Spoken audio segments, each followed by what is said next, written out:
Hi, welcome to family channel. இன்றைக்கி என்ன வீடியோன்னு பார்க்கலாமா? இன்றைக்கி பேபிக்கு கொடுக்கக்கூடிய பாஸ்தா ரெசிபி தான் எப்படின்னு பார்க்க போகிறோம். இது 10 மந்த் பேபிக்கு உண்டான பாஸ்தா ரெசிபி.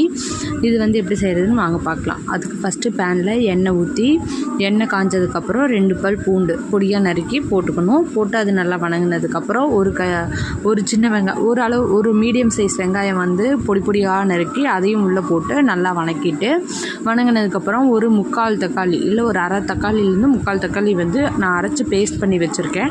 அந்த பேஸ்ட்டை எடுத்து அதில் ஊற்றிட்டு நல்லா கலரி அதில் இருக்க தண்ணியெல்லாம் நல்லா சுண்டுனதுக்கப்புறம் பார்த்திங்கன்னா அதில் ஒரு பிஞ்ச் மஞ்சத்தூள், கொஞ்சோண்டு மிளகுத்தூள் போட்டு நல்லா வணக்கிட்டு கொஞ்சம் தண்ணி ஆட் பண்ணி அதை நல்லா கொதிக்கும்போது வேக வச்ச பாஸ்தாவை எடுத்து நம்ம உள்ளே போட்டு கலரி கொடுத்தோம்னா 10 மந்த் பேபிக்கு உண்டான பாஸ்தா ரெசிபி ரெடி.